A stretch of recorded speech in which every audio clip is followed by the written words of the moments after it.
Well, hello and welcome in to the New Normal podcast, where we exist to encourage, train, and equip middle and high school students to live for Christ and to share his message of hope with those around them. My name is Ryne, and I am a youth pastor here in the Northern Virginia area. And today I have one of my students here with me, Alana, and we're going to be talking about how should we approach technology, what are some dangers of technology, how do we deal with addiction to technology, all very I would say applicable things in the time period that we're living in with all the stuff going on with all things tech. So we hope today encourages you, challenges you, and equips you to live for Christ when it comes to technology. So stay tuned for today's episode.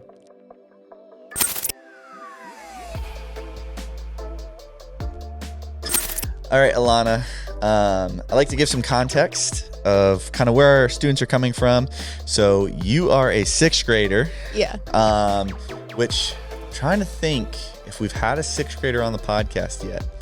I don't think we have. So I think you're the first sixth grader. So congratulations. There you go. If there are any other sixth graders who've been on the podcast, I apologize. But you're at one of our local middle schools. And I have the unique privilege of getting to spend some time with you guys in your middle school because we actually have a Christian club on Monday afternoons called Edge Club. Equip, Deploy, Gospel Stories, Encounter. So that's a lot of fun because I kind of get to see you guys in your school environment some as well. But what is kind of your relationship with Jesus look like in your life? We love just to hear student stories, and some of us who got saved at a younger age, sometimes it's a little bit not as clean as like, this is life before Jesus, this is when I trusted him, this is what happened after. But for you, what is kind of that look like? Like, what was life before Jesus as much as you can remember, and then when did you trust Jesus, and what's changed since? So I grew up in a Christian household, so I don't really remember life much before I found Jesus. I remember stories of me saying that I had Jesus in my heart when I was 2 or something. And I went to this club in my early elementary school, and it was called the Good News Club. And I think that's the first time that I at least partially understood what it meant to be saved. And so that's, I think, I guess I could say the first time that I really did it. And then sometime in fourth grade, I'm fully understood it. So I regave my life to Christ, and I fully committed to having that be a big change in my life. So since then, it's sometimes it's hard to remember, but when you think about Jesus in your life, what he's done for you, what has he done for you since you trusted in him? I have a lot better friends now. I have less fake friendships and more friends that I feel are going to be in my life forever, which is really nice for a change. So maybe just more you feel hey, really giving your life to Christ has brought you closer with some other people who maybe you've been doing the same. And certainly, I mean, being able to just kind of watch you in that public school environment, and even here at youth group too, we know it's not comparing ourselves to other people, but we know that Jesus, helps us to help us stand apart for his purpose and for his calling for our lives. So that's really, really cool. Okay, now out of all these topics, you picked the dangers of technology. So you looked at that whole list, you picked this one. Why this topic? So I have a lot of experience with addiction to technology, and it's not good. I'll spend hours on my phone constantly playing Subway Surfers or something.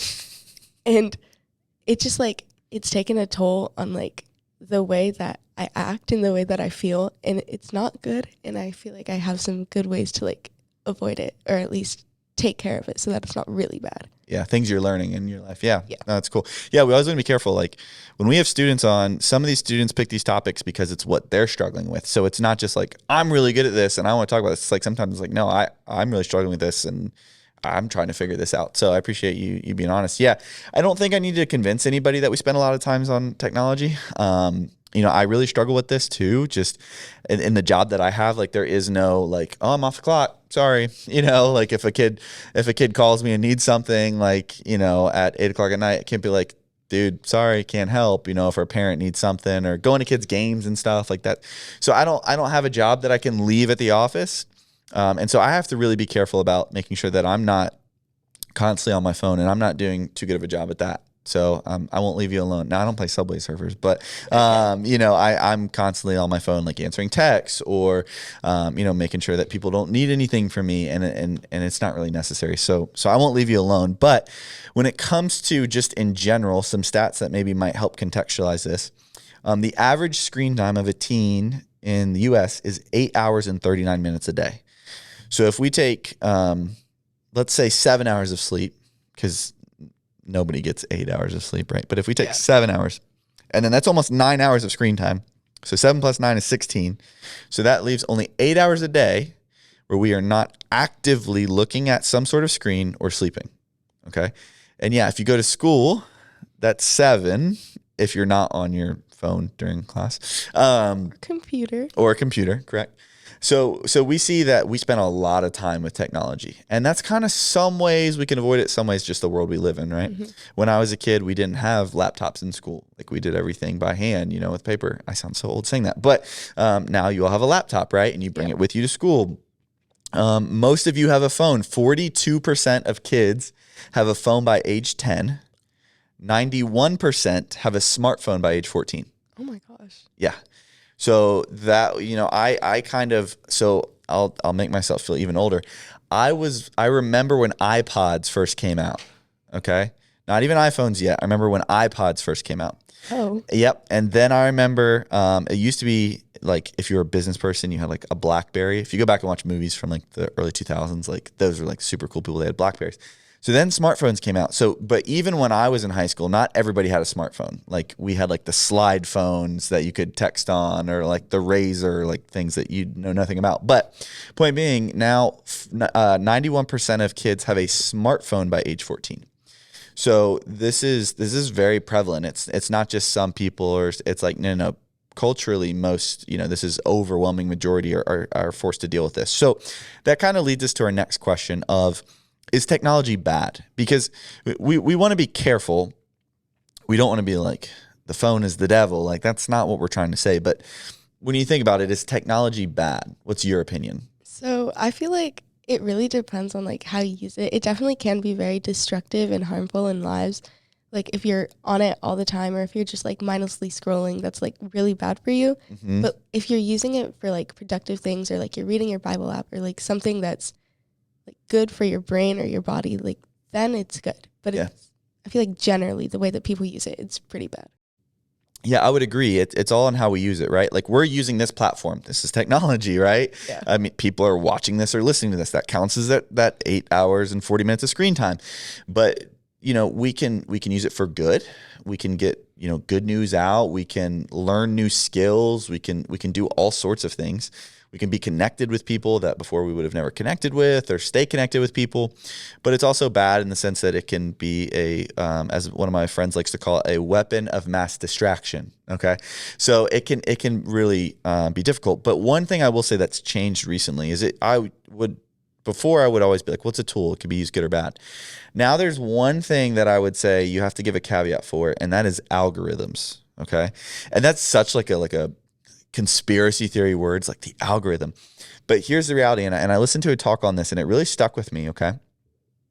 So if I'm scrolling, there is an algorithm, right? It's not some made-up thing. It's actually something. And in your mind, what do you understand an algorithm to be? Like when I say algorithm, what do you think of? So I think of like the way that they like, I guess, choose the videos that they show you. Yeah. Like if you look at like a lot of track videos, or you talk about track a lot, then you're going to see a lot of track videos. Yeah, absolutely. Okay, so yes. So what is the goal of that algorithm? To like suck you in, to keep you there. Yes. Okay, exactly.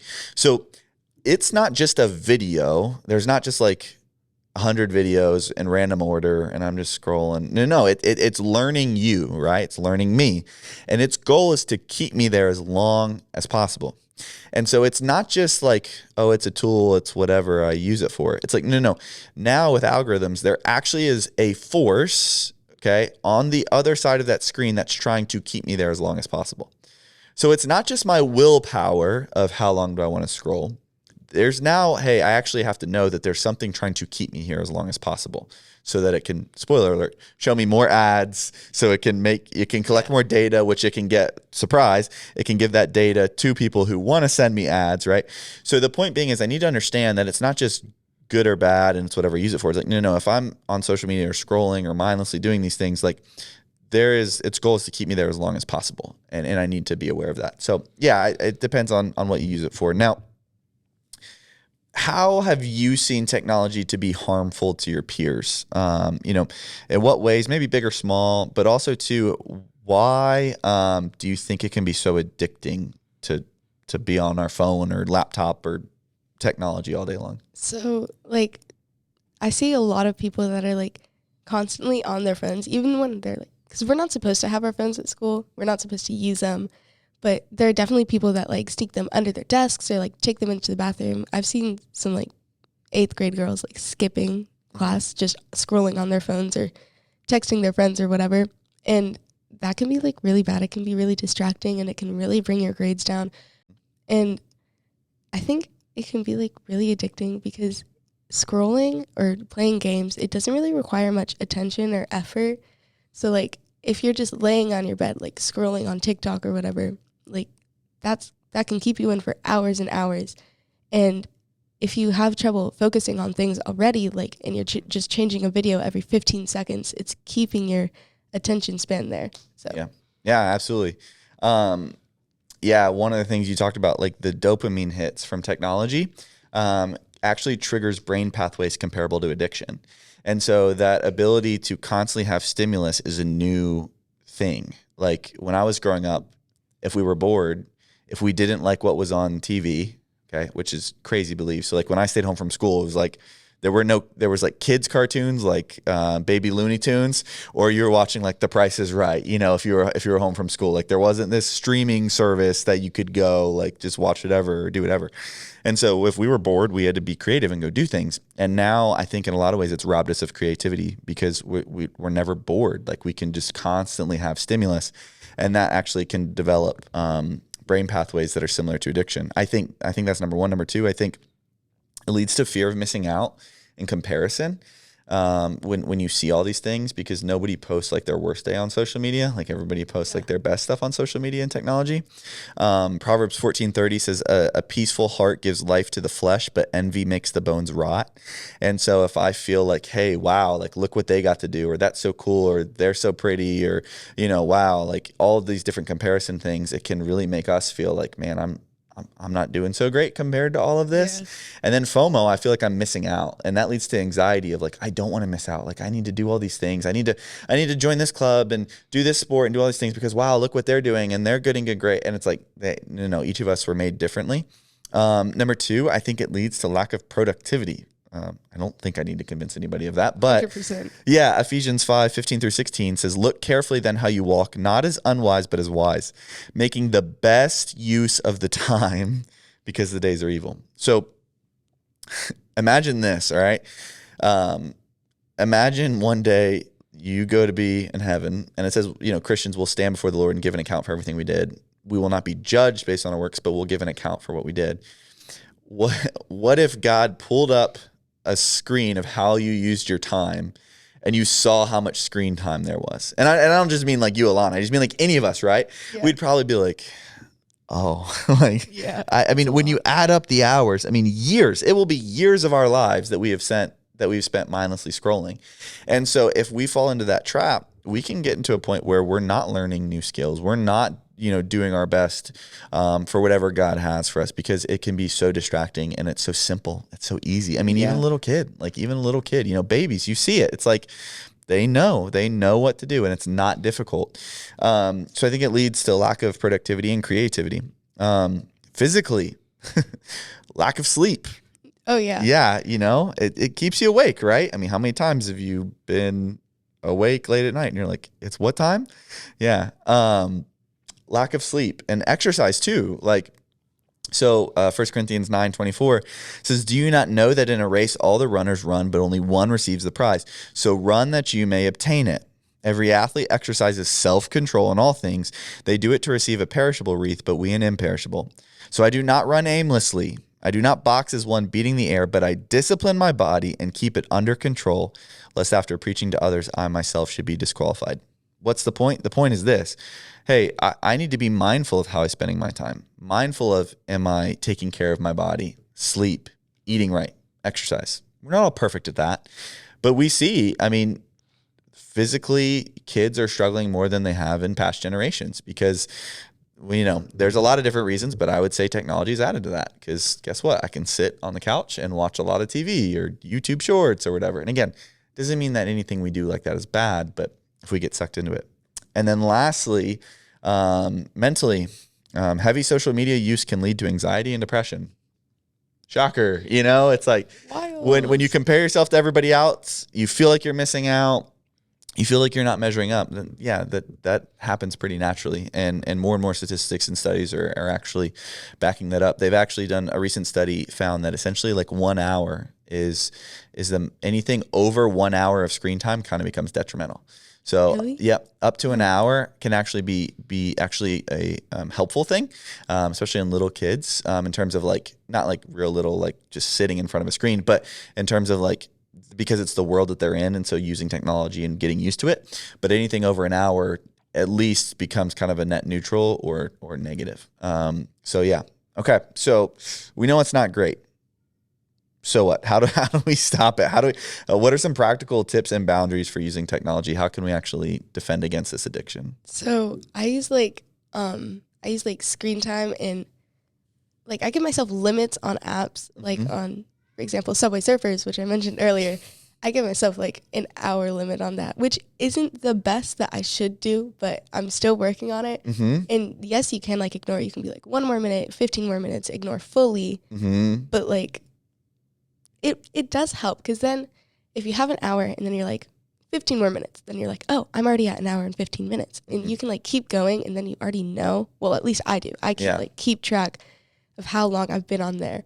And also just like doing other activities, like reading. I read a lot, not as much as I'm on my phone, but I do read a lot. I read a lot of books, and that like keeps my attention there for a while. And if reading like isn't your thing, you can work out, you can bake, like paint, just do other stuff that's not requiring you to be on technology. Yeah, start a hobby. And again, technology isn't bad. So like if your, hobby involves technology, just make sure that it's productive and it's not just mindless. Make sure it's actually like producing something that is helpful to people. Like baking, people can eat that. Working out, like you're disciplining your body. Hey, working with your hands, it's a skill you can use. So same way, if your hobby is something to do with technology, just make sure it's, creative and growing you in some capacity. Set limits and stick to them. That's a difficult one, right? Because you can hit ignore all day long on screen things, on time limits. But yeah, stick to them, right? It's like with anything else. If you say, hey, I'm going to start eating healthy tomorrow, it's like, well, it doesn't really work, right? It's like you got to build those baby steps so that you can begin to learn that. One thing I had is taking, it's a biblical word called Sabbath, right? When we rest. So like taking a time to rest from technology. We do this on our camps and retreats. There's no phones allowed. And it's funny, kids, a couple of times we did it, kids are like, oh, we can't bring our phones. Like, what do you mean? And on our way back, every single time the kids are like, that was so nice not to have my phone. Like I didn't miss it at all. Like I did a little bit at first, but then like I realized how much I miss out because I'm on my phone. So I think taking breaks, even if it's like, hey, I'm just going to leave my phone in my room for a couple of hours. Like you feel like you're missing out so much, but it starts to kind of build that habit of not constantly needing that technology at our fingertips. So I think scheduling breaks, if you go to do homework, putting your laptop on do not disturb and leaving your phone in another room, like how much more productive would you be, right? Like, so I think just kind of taking Sabbaths from technology. And then one thing I have, which is a little specific to working with teens, but I think anytime you can, how do I say this right? Anytime you can do something not on your phone, you should do it. For instance, like reading your Bible. It's good to have a Bible in your pocket at all times. But at the end of the day, if you can read a physical Bible, that's going to be so much more helpful because then you're not tempted with that distraction. Now, I read my physical Bible and then I have a question. Guess what? I can use my phone to look it up. Yeah. So we don't want to be, legalistic about that. But the point being, hey, if I'm on technology a ton and I like reading ebooks, well, maybe every now and then take a break and go to the bookstore and get an actual book, right? Just to kind of give yourselves a break and to kind of almost detox from that a little bit. And so I think, if you're doing all these things, but you're constantly using technology to do them, then it's just a habit that it's going to build. And so setting limits, setting boundaries, making sure you take breaks and making sure that you're strategic with like, hey, if I'm going to go on a walk, maybe I don't need to take my headphones and listen to music. Like maybe I could just actually go for a walk. And I'm not saying that like towards students. I'm saying that like maybe towards me a little bit as well, because maybe I could pray and talk to God on this walk. Maybe I could go with a friend and just, hey, let's make a plan to leave our phones, things like that are a big way to do that. So yeah, well, really cool. Anything else on this topic before we move on to our next thing? You got any final thoughts or anything you want to say that you didn't get to? Oh yeah.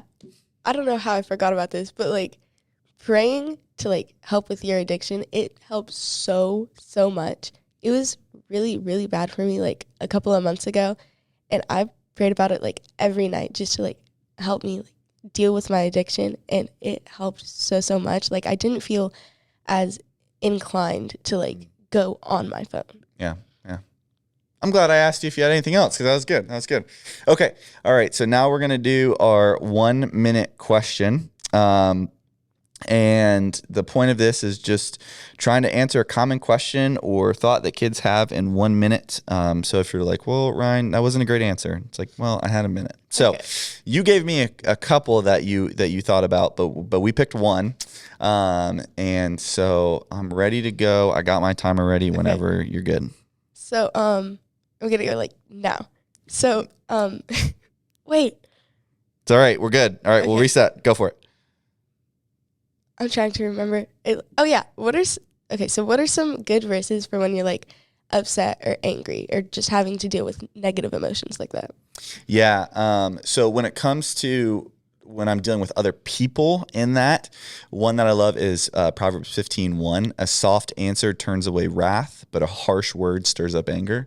And so a lot of times when we get upset or angry, we have a tendency to kind of, take that out on somebody else. Yeah. And so if we can remember that, like, hey, a soft answer turns away anger, that's kind of what I try and do with YouTube comments. When people are like hateful in YouTube comments, I try never to kind of match that. I kind of try and be like, hey, well, I appreciate you watching, whatever, and then enter into a discussion. I think that's the big thing. The other one, scripture says, be angry, yet do not sin.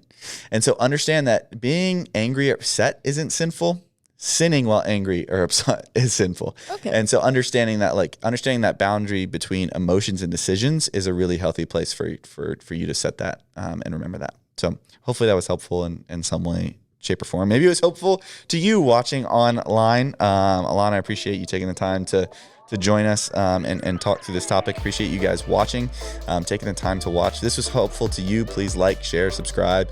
Our goal is just to continue to get this to as many middle and high school students as possible and share that message that we talked about, which is, hey, look, there is no hope outside of Jesus. No matter what you're struggling with, no matter what you're going through, whether it's as seemingly simple as addicted to technology, or, maybe your life right now is just a mess. There's no hope outside Jesus, but Jesus offers hope. He gives us faith. He gives us love. And that can only be found in him. And so if you'll just place your faith in him, say, Jesus, I know that I've messed up. I know I'm imperfect, but God, you are perfect. You paid the penalty for me. Would you please forgive me my sins? And we will have life with Jesus. And that life starts the moment we trust in him. And then we have hope. We have faith. We have love because he is all of those things. So thank you guys so much for joining, and we can't wait to see you next time.